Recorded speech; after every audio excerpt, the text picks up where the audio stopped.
Good evening. Welcome to the All Hands Idaho section meeting. It should be March 7th, and that's not UTC time because we're beyond that. So let's jump in and see what we have from the section manager meeting and a little bit about things that are going on in today's meeting.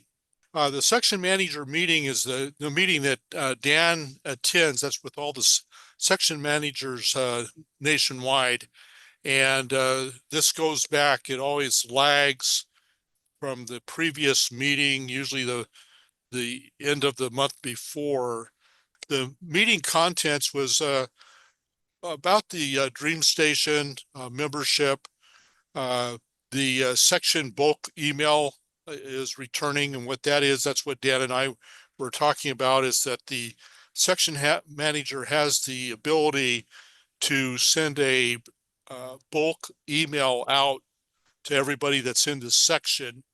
There's other areas that are available after the hacking of the ARRL website.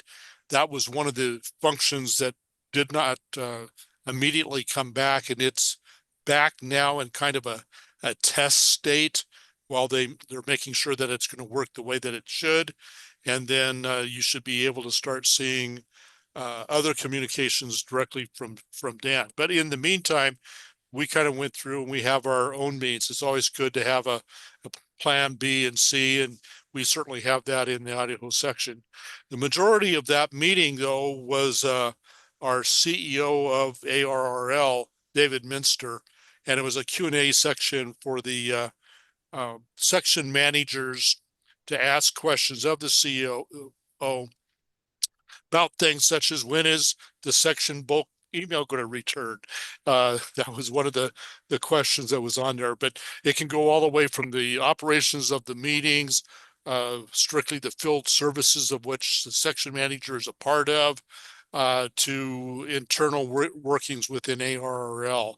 And oftentimes it's information that we either, it's too large to share in that, you get tired of typing all the notes. Some of it is of a sensitive nature, but most of it is not. And there was nothing that we were requested not to share from the meeting, but we're capturing it as a Q&A session. All right, as you're aware, we sometimes show the same information twice, 2 months in a row. And basically the membership drive for ARRL includes a chance to enter and win an ICOM Dream Station. There's more information available. We shared a lot of that information last month. This is the last month that you'll see this slide, and there are several ways to enter. And while we invite everybody that's interested in ham radio to participate in our meetings and our sessions, and we pass on the information, this is one of those areas where you do have to be a member in order to enter into the contest. And of course, one of those ways is to join ARRL. Now, we're not here as a membership drive to ARRL, just a fact of life. If you are a member, hey, there are steps you can do to put your entry in, and if you don't enter, I can guarantee that you won't win. So just to, it's out there, it's for hams, so enter, and that's up to you. We're not telling you that you need to enter. We're not telling you that you need to join ARRL. However, you ought to consider it. All right. We hadn't heard from the section manager meeting much about legislature, and there's a lot of activity of concerns that is happening in the political arena that's affecting ham radio. I'm not going to go into a lot of that, but want to talk about the Fluger. It's actually for private groups to keep those outside external groups from banning the operation of amateur radio. Typically, they say to keep people from banning amateur radio antennas, but we all know that if you don't have the antenna, that you can't broadcast out or broadcast out well. There is a URL there that's the language of the bill. It's known as the Amateur Radio Emergency Preparedness Act, HR 1094. So this is, as you recall, the last couple of years we've been talking about a couple of other bills that were proposed. Now this is kind of a reintroduction of the bills and is actually a modification as an amendment to the Communications Act of 1934. So just bringing it to the group's awareness, not asking you to do anything right now. It's gathering sponsors. It's still in the committee stage, but this is the one that we're going to focus on 2024.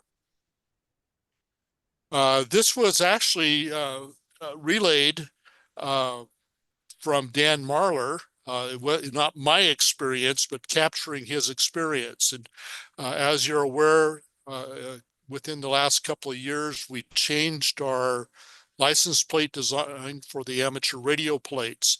And there's many people that have wanted the new plates, getting away from the old design, although both of them were fine, but there were improvements in the newer version.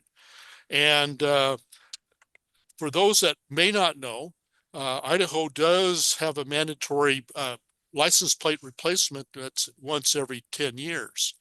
And so, but in order to get your, the new design from the old design, those of us that did it right when this law changed that allowed the license plates, we had no problem. We just applied and got the plates.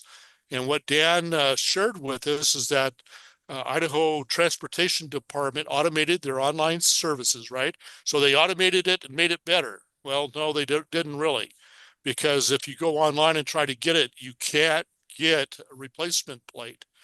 And the workaround that he finally worked with Corey Beck at Idaho Transportation Department, they have to declare your current plate as damaged beyond use, and that will allow them to submit the license plate replacement order. So again, just if you already have your new plates, hey, this is just news that might be valuable if you hear that someone's having some trouble. If you're thinking about getting license plates and you've never had it, you won't have trouble.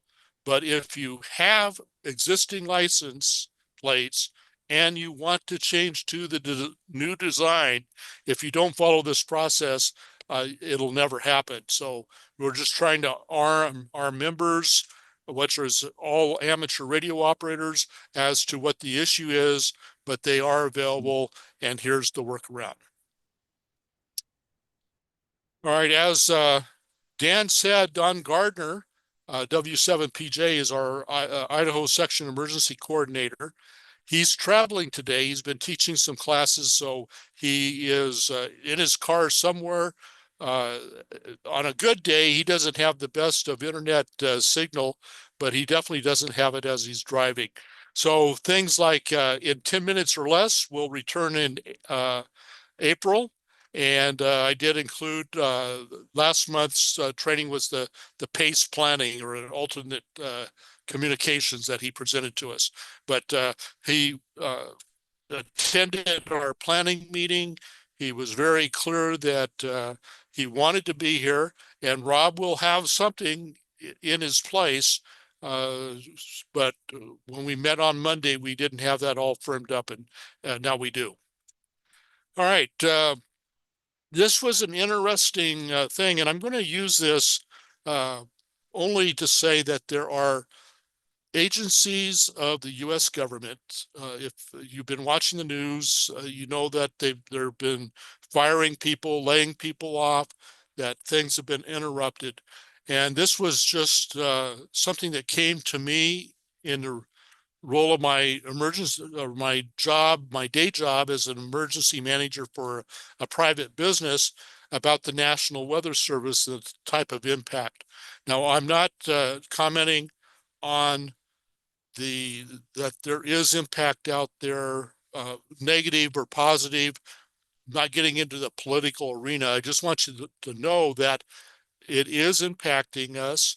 It impacts us from a safety, personal basis, but it also may provide an opportunity. And that opportunity, when I think of the National Weather Service, is certainly the Skywarn program. But I'm seeing the same thing with FEMA, different branches where they're not scheduling any meetings, or they're starting to cancel meetings that they did have scheduled. That we've had some large exercises this year already that because they don't know who's going to be around, can they support them? Will the executive branch eliminate some of the things that they're doing? So we're going to be up in the air for a while, but keep in mind that if the federal government goes out of the business of providing the services, the state is going to have to pick that up. And I'm talking with my state contacts, and they're in the same boat too. They don't know if they're going to have to do it, if it's still going to be with FEMA. Bear with it, but look at it as an opportunity that we may be able to get ham radio involved in more of these areas. And this is just a slide I thought was interesting of the you have an agency and how much they do.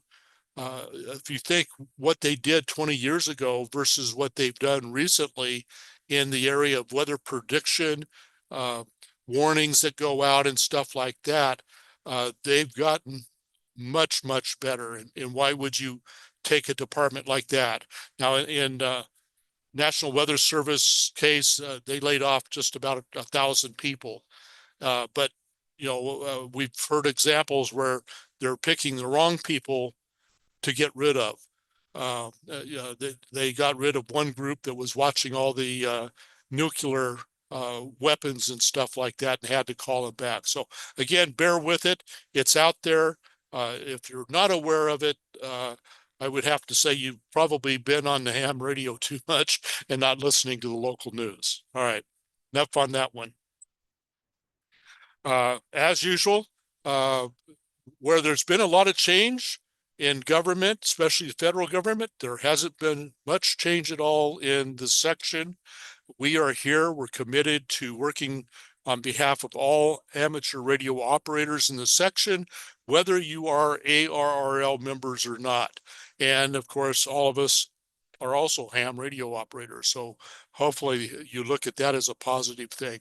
And sharing the typical cartoon for the month. I'm going to go out and I think buy a bass drum. If it'll work, I think I'll give it a try.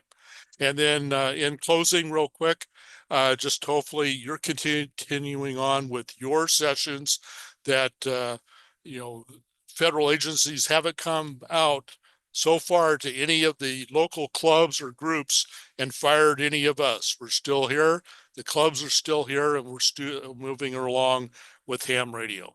That's the end of my report for tonight. I'm going to turn it back to Dan, and yes, I will stop sharing here momentarily, Dan. Kelly, you're up next, and I know what you're going to talk about. Yes, the Idaho QSO Party Spud Run is this weekend. Starts tomorrow, local time 12 noon, unless you're living in North Idaho. Then it'll start at 11 o'clock, I guess. And it's happening tomorrow and Sunday. If you have any questions or need any information about the QSO Party, there is the website, idahoqsoparty.org.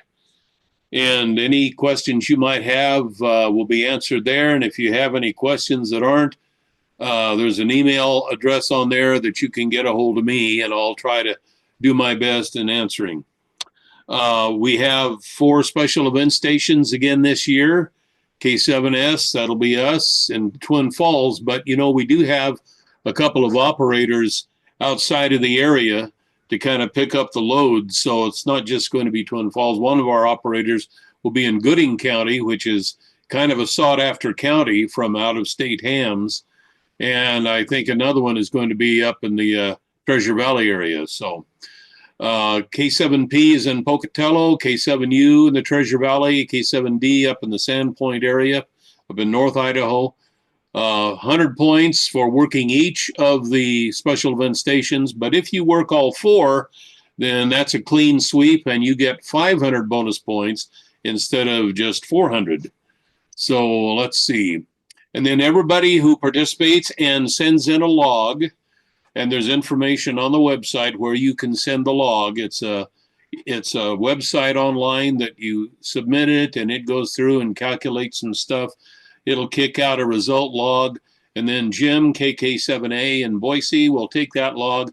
He'll run it through his software, and it'll award any bonus points, anything like that for a final score. And then he sends that to me, and then I take it and put it in a spreadsheet. And then that's how we get our final standings and such. So it's kind of a process, but over the last couple of years, we've computerized most of it, and it's taken what used to take days, and now I can actually keep up with the logs as they come in. So it's really nice. I tell you, my anxiety level has dropped dramatically. But everyone who participates will get this Idaho QSO Party Spud Run Certificate of Achievement. It'll have your call sign on it. It'll have your class, and it'll have your points. And it is suitable for framing. And everybody who sends in a log is able to get one of these after a few days after we get your score all settled and such. You'll be able to download it and print it out, so we don't have to mail anything, and you'll get it instantly. We do have bonus points again this year. Any counties that have not been activated in the last 3 years will be receiving, anyone who activates those counties will get bonus points. And we have 4 counties here: Caribou, Fremont, Oneida, and Teton. Anybody who activates those counties for 10 contacts or more will get not only the points from the contacts, but it also get 1,500 bonus points, because these 4 counties have not been activated in the last 2 years on the QSO Party. Bear Lake County, if you activate Bear Lake County, you'll get 1,000 points, and then 500 for Benoit, Bingham, Cassia, Elmore, Lincoln, Power, and Shoshone counties. So there's a way to really rack up some good points here. Each year that goes by that a county is not activated, we add another 500 bonus points. And if one of them does have bonus points and it's activated this year, then next year it'll drop to no bonus points, and the count will start all over again. So that's how that works. So it would be really nice if everybody on this meeting tonight would get on the air for a little while at least and make some contacts. I have gotten complaints in the past from out-of-state hams saying, where are all your operators? So Idaho is kind of a sparsely populated state as far as ham operators are concerned. So anybody who can get on for an hour or 2 or more would certainly be appreciated, and send in a log, and it would really be cool. So that's all I have, Dan, and thank you very much. Well, thank you, Kelly. Anybody got any questions for Kelly? Oh, okay, Rob, go ahead. Yeah, I just wondered for the spud stations, the special stations, do you know of any schedules that are that's published out there? I haven't had a chance to look at the website, but any schedules out there for operating times and bands and so on and so forth. For instance, Go ahead. We haven't done that because getting volunteers to do that, and in the past we've had people say, okay, I'll operate this time, and then for some reason they can't make it. And I think it's just easier to get on the air as much as we can and have them hear us rather than try to make schedules. So we might be able to do that in the future if we can get a little better commitments, but it's a little bit wishy-washy yet. Harold, go ahead. Yeah, I think K7BSV sent one out for the K7D station. He emailed it to me and Rob and a few of the others in our Zoom group. So, yeah, that's the only one I know about. Okay. Well, very good. And thank you, Kelly. Appreciate this. Yep. Okay, well, Rob, don't you go away, because you're going to be up next. What you got for us, sir? well, fortunately for me, I guess most all that I was going to bring up has been already talked about and questions answered and such. I think I'd like to make two plugs to everybody. One is to try to step up your efforts in making contact with your local emergency manager and or sheriff, who's ever in charge of your emergency operations in your county, and let them know that you're available to help as they need or as they request. It's important you present it that way. Um, we still have a number of counties and areas that there's some objection to ham radio operators, and if some tact and diplomacy is employed, I think we can make some headway in with that. So I'd encourage you guys to reach out to your emergency managers and sheriffs to let them know that you're available and however they may need you. The other thing is to get on the bandwagon with Dawn is to exercise more, practice more, overall become more familiar with WinLink. That seems to be a main go-to thing now, and it's being encouraged. The emergency managers and emergency people in the counties are encouraged to use that as well. So it'd be beneficial if you could present yourself as being proficient in that particular mode. But don't forget the other digital modes, FL Digi, JS8, FT8. Those are all good, reliable communication sources as well. And of course, we have our basic operating procedure manual. It's very short. If somebody would like a copy of that, I'd be happy to send it out to you. So shoot me an email, ka7erv@gmail.com. And I've got a couple of adjustments I'm making to the current one, but as soon as I get that done, I'd be happy to forward that on to you. Keep in mind that it is not designed for local emergency communications. It is designed to communicate through the state, make contact throughout the state and neighboring areas, primarily when the power is out, although we do address standard phone call first, regular email first, text messaging, such like that. But we focused a lot on the RF end of things with the idea that should this need to be used, it would probably be because you don't have any internet and or emergency, or not emergency, but commercial type power to get regular communications through. So I just wanted to pass those on to you again, and yeah, I encourage you to, if you haven't done it yet, but you are interested in learning about any of these modes, we do have our Monday, Wednesday, Friday Zoom session that focuses specifically on these digital modes. And we'd encourage you to join us.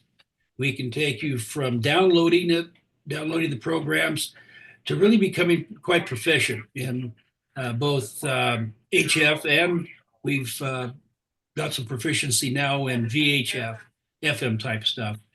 So don't be bashful. You don't have to stay for all the sessions. Get out of it what you want. If you have problems, questions, believe me, we have some sharp guys there that can answer and work you through any of those difficulties you might have. That's all I have, Dan, excuse me. Getting Dons and Dans and D's and everything else going here. So that's about all I had right now. Thank you. All right, and then chat, Don Lynn gave everybody a little message there. Okay, before I go any further, let me change my deal. Anybody got any questions for Rob? Anything, anywhere? Don't see hands raised, being like jumping up and down or anything. So let's go on over here and let's pick on Polly. She's the only female here, so she's got to keep it straight. Right. Okay. We went ahead and submitted the March newsletter, so it's out. And if you have any contributions, send them to the All Idaho Hams at Gmail so that we can put them into the newsletter. And there was something else. Oh, John, out of Bonner County, you said that you were going to be launching another balloon soon, probably in April. if you can get that information to me, I'll go ahead and put it into the April newsletter as well. And that's all I have. Will do, Pollard. All right. Any questions for Polly? Any answers? Okay. Richard can't be with us tonight. He had a family obligation that came up and he had to be with us tonight. Richard is Casper is our ACC, takes care of our clubs throughout the state and does a great job. Really appreciate what he does. And what he has done, he has contacted Gregory Howard, W0CG. And Gregory lives over Coeur Lane. If you go to his QRZ.com site, up in the upper left-hand corner, it doesn't show him in Coeur Lane, but he talks about it down in the text. So I'm going to turn this over to Gregory here so he can do his thing. And take it away, Gregory. No sound. Okay, we're waiting.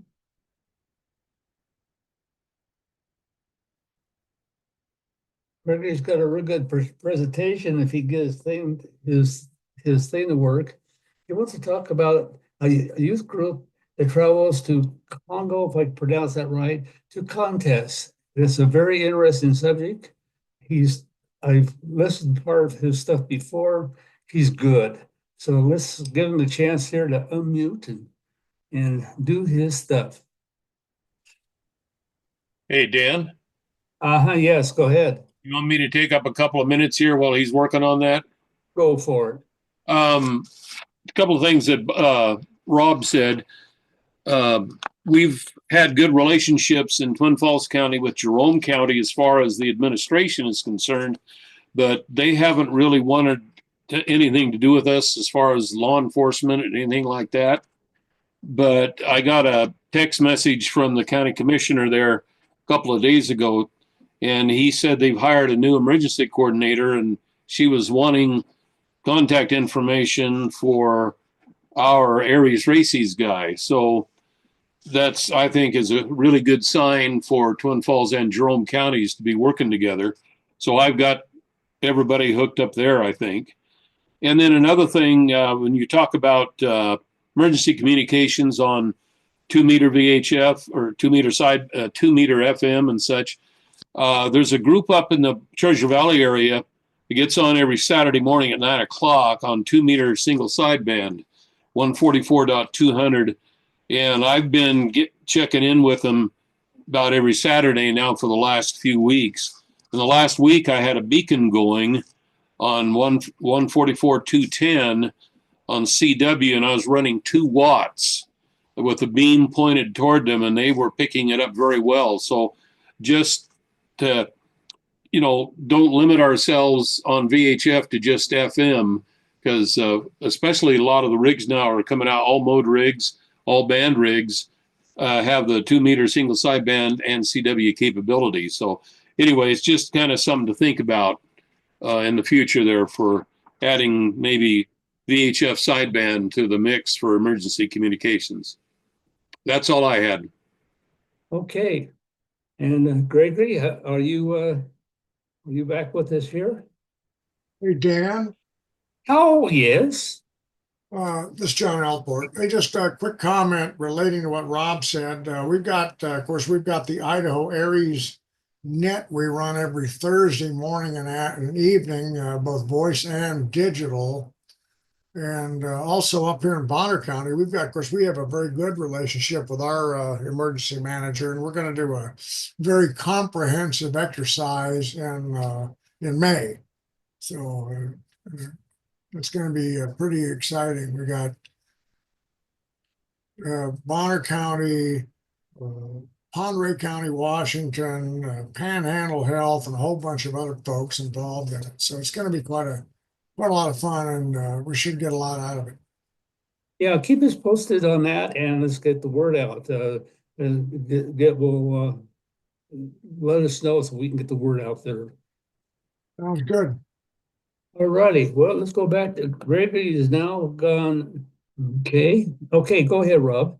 Yeah, is he still having difficulty? I had to step away for just a minute. Yeah, he was. Okay, He's trying to do it from a cell phone for some reason, Okay. and it puts him in the safe driving mode. okay. Well, All right. while he's still sorting that, I had one other thing I wanted to mention that's more in particular to the Treasure Valley area, and that is the Idaho Office of Emergency Management is holding a 2 meter net at 8:45. Yeah, 8:45 Wednesday mornings. And it's on the HP repeater 147.260. Positive offset PL is 100. And they're doing it there rather than out on Gowan Field until they get that situation sorted out. So, like I said, it's probably more for Treasure Valley area than the whole state. But just thought I'd mention that right quick while the fellow's trying to get his system going there. That's all I had, Dan. Thank you. Okay, Rob, that's good. Thank you. Well, he came back his iPhone, so we know he's back. He's not muted. Yep, audio and video. Sorry about that. That's what I get for not getting on the iPhone very often. Normally, when I do this, I'm on a laptop and I'm normally the meeting host and I know what I'm doing. So sorry about that. Squared away now. First off, welcome to Curacao. It's 4 hours later here, so it's a dark night approaching 11 o'clock. We're situated just off the coast of Venezuela, just 35 miles across the water behind me to the mainland of South America. So there's the geography orientation. Who am I? I'm an Idaho ham, but I'm not a very proper Idaho ham. I live in Coeur d'Alene. I've been in Coeur d'Alene since 2008, now approaching 18 years. But the reason I say I'm not very proper is because I also spend several months here in Curacao, and I've been doing that for the last 25 years now. This is year number 26. And I also have a place in Ohio, and that's what you saw on the QRZ.com site. Spent my career working as faculty for Kent State University in Ohio, and then met the absolute right woman in Coeur d'Alene in 2008 and been there ever since. Not much of a ham in Idaho either because I live in a restricted condo, so hams and homeowners associations are natural enemies, and that really limits what I can do in Idaho. But here in Curacao, I'm a contester, and to many operators, that's a dirty word. The complaint is that the contesters get on and take up the bands and prevent anybody else from having any decent use of those bands. But I tell you, tonight as I tune across the bands, there's nobody on there hardly except for the FT8 guys, and so we don't feel like we're taking much of anything away. Contesting, I'm the first to admit that whole activity is not objectively rational. Last weekend, we had 8 people that came down here from the States and ran the ARRL DX sideband contest from this station and tortured ourselves pretty hard doing a 5-station multi for 48 hours. And in some objective world, that doesn't make any sense, except that it's a lot of fun. And those of us that love radio, it's an awful lot of radio in a short period of time. So in 48 hours, we did a lot. The first hour of that contest, for example, we made 1,003 contacts. That's 5 operators on 5 different stations going like heck for the first hour. By the next morning, we had almost 4,000 contacts in the log, did a total of 12,000 QSO. So why would you do that? You build a race car and then you want to take it out and race it, and we do it for fun. But also, I'm the first to admit that the important part of amateur radio is emergency services. And my hat's off to everybody that's involved in doing that. That's what matters. That's why we're here. That's why we're licensed.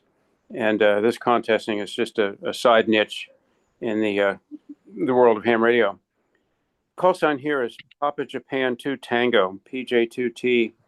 I bought a house here in Curacao 25 years ago for contesting and organized a group of guys to come down here and help operate it and run it. And we've been doing this for a long time now. We have 1.3 million contacts in Logbook of the World, another million or so QSOs that are outside of the contest that are unofficial, not in LOTW. But we have fun with that and been doing it for a very long time. Just a little bit of orientation. Here we are now. And I'm trying to reverse the camera. and it will not reverse. So here's what we're going to do. I'm going to turn around like that and just give you a quick look at what the inside of this place looks like. We got the video and audio okay? Yes. And here we have currently 4 stations set up. A week ago, exactly a week ago this evening, we had 5 stations going in here, 5 operators, hundreds and hundreds of contacts being made per hour. The hardware outside is 3 large towers, 100 feet, 80 feet, and 80 feet, 18 transmit antennas, a whole lot of technology outside. And the problem with this is that as much fun as we're having, we're all aging. And obviously, from looking at me, I've done a lot of aging already. I started in this game when I was a kid in '62 in West Virginia. And that really makes me not an Idaho person, but at least not by birth. And we're all aging and we're losing people and we're losing contesters now. And so the question becomes what to do. And we've had some tremendous success in the last 3 or 4 years with interesting young operators and coming down here to Curacao to engage in contesting. And what we've seen is that after they contest for a while, they get interested in other aspects of the hobby and become good long-term ham radio citizens. For example, each summer, almost every summer for the last 7 or 8 years, we've had operators here in July, youth operators, to run the IARU radio sport contest. And they're usually hosted either by me or by one of our friends from Germany who comes here to take care of the youth. And these are either high schoolers or college-age kids that are sponsored by the Dave Coulter Youth DX Adventure Scholarship. They come down here with chaperones and their parents. And the usual ratio is 3 or 4 young operators and 8 or 9 parents and chaperones that come to sit by a swimming pool and enjoy the 85-degree weather. And we've had people that have been, as I said, high school age that wind up eventually getting PhDs at MIT and making us all proud. Also, one of the members of my group here that helped keep this PJ2T station on the air is W3ACO. And he has been working diligently for several years to interest young women, most specifically in contesting. And he finds these gals and people that have shown some skills in contesting and encourages them to come to Curacao and operate a big contest here in a big high-profile station in sort of industrial strength mode, baptism by fire. For example, last October, we had a group of young operators that came here for the worldwide sideband contest, CQ Worldwide SSB, and they operated along with a couple of us that are more experienced and did an absolutely fantastic job. And here, I can't see what you see, but we did put together a YouTube video about that operation. Some of you have seen it. And if you go to YouTube and just Google PJ2T and young hams, young contesters, you'll find the beginning of that video. This coming October, they're coming back, and it looks like right now we have 10, possibly 12 young operators, high school and college age, are coming. And they're looking for sponsorship and already found quite a bit. These are young folks that can't afford international travel and can't afford the cost of coming here and being here. But the Northern California DX Foundation has already ponied up $10,000 of their $15,000 budget. And other donors are offering money now. So we're confident that we're going to be able to get the funding to get those 15 people here. And I tell you what, the folks that we had here in October were just astoundingly good. They're fast, they're accurate, they work hard, they're willing to do anything. I literally had some of them digging ditches in the backyard to hook up conduit for a new generator. And they don't ever have to be told anything twice, and very, very efficient on the air. And again, so what? Contesting is a skill that shows some mental agility and good cognitive skills and endurance. But once they get into ham radio in a big way through contesting, we find that they wind up in electronics and engineering related careers. That the contesting leads to involvement in emergency services and many, many other aspects of amateur radio. They eventually grow up and become Elmers and recruit folks just like them. So we're absolutely optimistic over the long term about the future of amateur radio, and at least specifically in this contesting niche. There aren't many of them out there, but there are more than we thought. And as we shake that tree, we're finding some super people. They're thrilled to get to know, and I'd encourage you, if you haven't already looked at it, to look at the quickie little video that we did.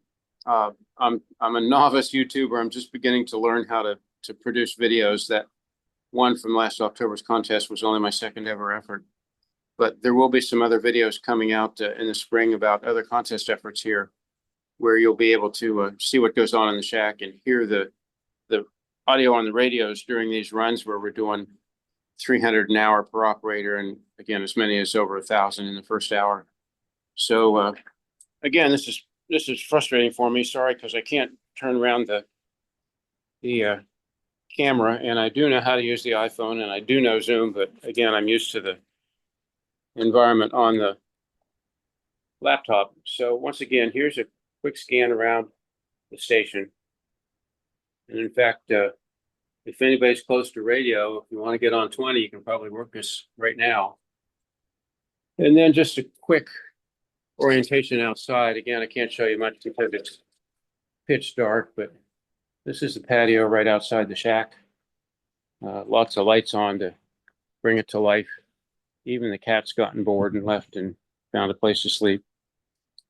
And then right over the edge here is a pitch black abyss, at least from your viewpoint. And this is the Caribbean Sea right at our doorstep, 35 feet down on the edge of this cliff. So it's a beautiful place. And I'm here because I don't belong in the North Country. I absolutely hate winter weather.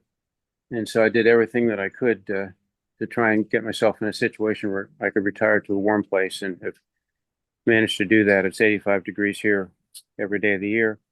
The sun shines, and that's what I need to be happy. So that's just a quick look at contesting here, and at what we're doing with the youth, and hopefully some positive vibes to encourage you that the young people are here, that ham radio is not dying, that contest activity is not dying. And we're doing everything we can here to keep that happening. So that's my little spiel, and I'll stand by for any questions if those come along, and if not, thanks for the time. Well, thank you. Thank you very much. That was great. Let's see. Anybody got any questions? Carol, go ahead. Well, just that I don't have a question, just a comment. I worked him on the worldwide single sideband contest, and of one of my 53 contacts. So Excellent. And when you make those contacts, you're working these little K3 radios, and the amplifiers are all ancient AL 1200 boat anchors. We do that because they're simple and reliable technology. And in fact, speaking of technology, up here on the shelves on the wall is our remote station. And so I can log on from my condo in Coeur d'Alene, just as if I'm sitting in this chair here, and operate this station and not only be the DX, but work the DX. So I figured out a way to beat the HOA in the condo by the remote technology. And you would never imagine, but here we are in a little house in a fairly obscure foreign country, of which I've been a long-term life citizen, legal resident.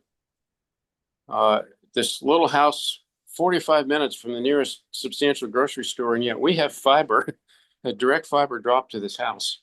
And so the connectivity here is fantastic, and for my money, it's an excellent place to live. And I will point out that I'm absolutely not a money guy. I'm just a retired school teacher and a retired Air Force officer.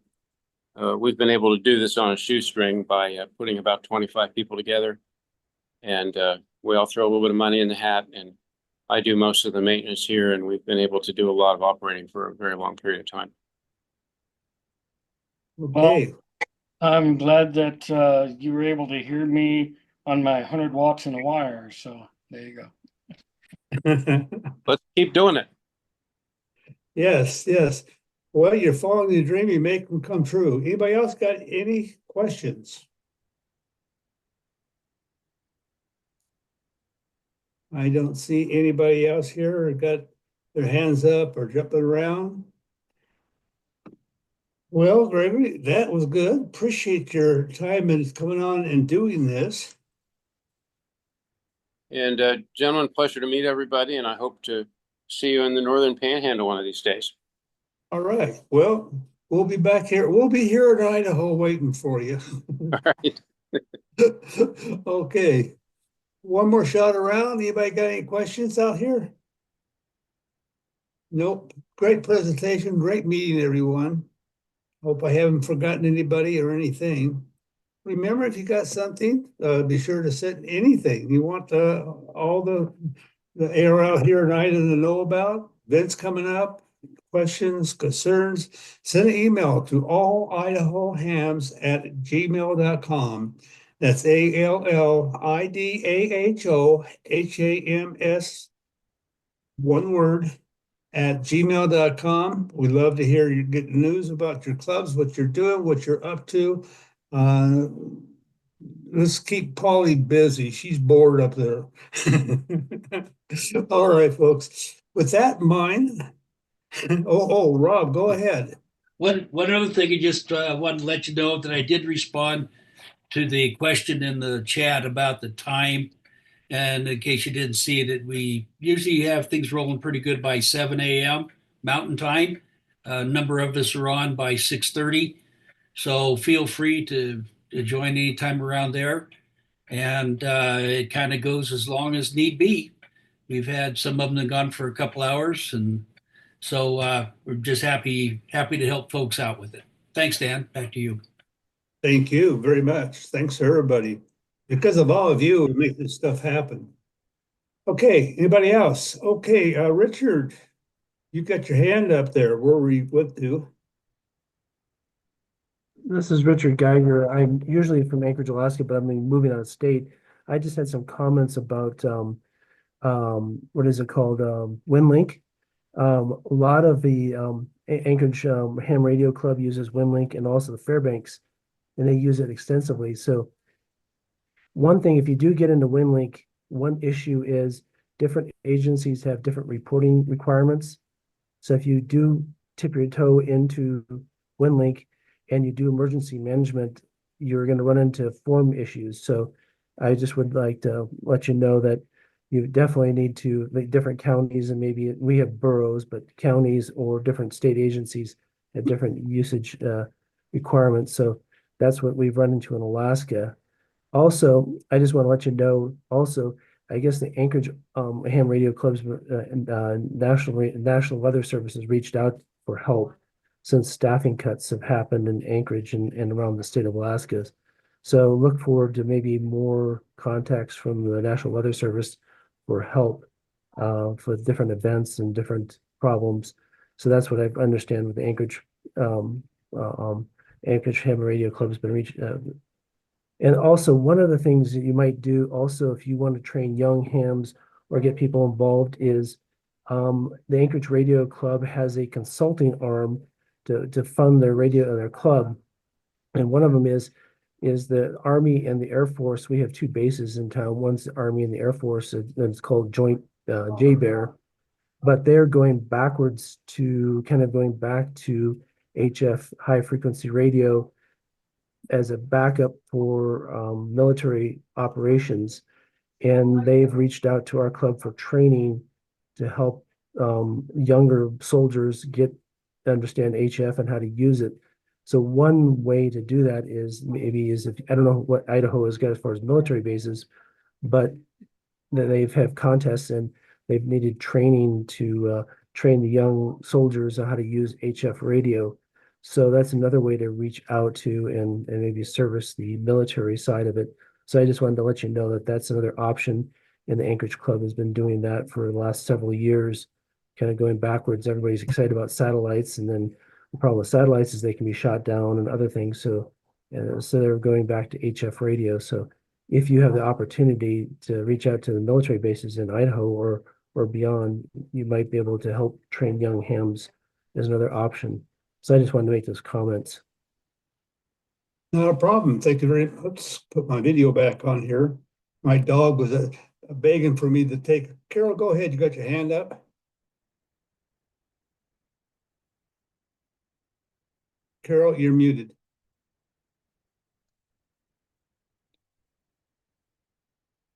Carol, you had your hand. You're muted, Carol. Oh, sorry, I forgot to press my space bar. My question was about the wind link. I didn't quite understand what the issue was with the wind link. The problem with WinLink is you just got to be aware of is that Anchorage Amateur Radio Club uses it because they do a lot of work with the Homeland Security and the non-ham bands for example, doing Homeland Security has Wednesday tests. And then we've also done like Anchorage municipality. Then we have state of Alaska. Then we have the military. Then we have the state EOC. And the problem we're running into is everybody has different reporting requirements for whatever operation they're doing. So you just got to be aware of when you start getting into WinLink is to try to pick a form or develop a form in WinLink that maybe helps service multiple agencies. Because every agency has a different reporting requirement. For the municipality of Anchorage or the city of Anchorage, they might have one requirement. The state of Alaska, for example, has a different requirement. So if you dip your toe into WinLink, just be aware of that might be an issue, and just figure out how to maybe recreate a form or just be aware of that and try to pick a form that works for all those agencies, or create a one that for the reporting, because a lot of government agencies like to report stuff up the chain of command. Oh, I Hope that makes sense. I understand, yeah, and make sure you use your correct call sign, not your shares call sign or your Mars call sign on a ham radio frequency or whatever, etc. Okay, Don, you got your hand up. You want to take it? Yeah, I'm just going to add a little bit more to that. That is a discussion about how do you collaborate and how do you communicate in the case of a disaster. So just like we heard the warnings about the cautions for amateur radio. Same thing happens in the public-private sector, and I will be in Anchorage the last weekend of this month at a statewide Alaska drill. For our Anchorage friend, I'm the emergency manager for CARS, the food up there. So I'm the food sector, and we have a lot of good discussions along the same way. And it's just not ham. Ham is a good way to communicate, but it's defining your terms. A DC means one thing to me. It means a distribution center. It could be something else to somebody else. It could be a data center. And so we have to be really clear in those communications. So, and wherever I go, you know that I'm always talking up ham radio, and I'm sure that we'll have a good discussion about that when we're up there. Okay, thank you, Don. Well, I know that there's been a sizable here in Idaho. We don't have some of the problems that Alaska has, for example, but we do have fires, and that's a big one for us. And I know that our SEC, Don has been working on forms for that. He is a emergency manager himself for a county, and so he's been pretty well taking care of that on the WinLink side. I'm sure there's more to be done. There always is. Is there anybody else that got anything to comment or?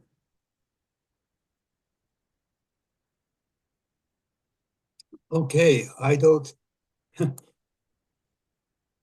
Hopefully by the time I get on here next time, I will not have this tiny laptop screen. It's driving me nuts. All right. I want to say 73s, everyone. It's been a good meeting. And thanks again to Gregory for his talk there. I envy you, sir.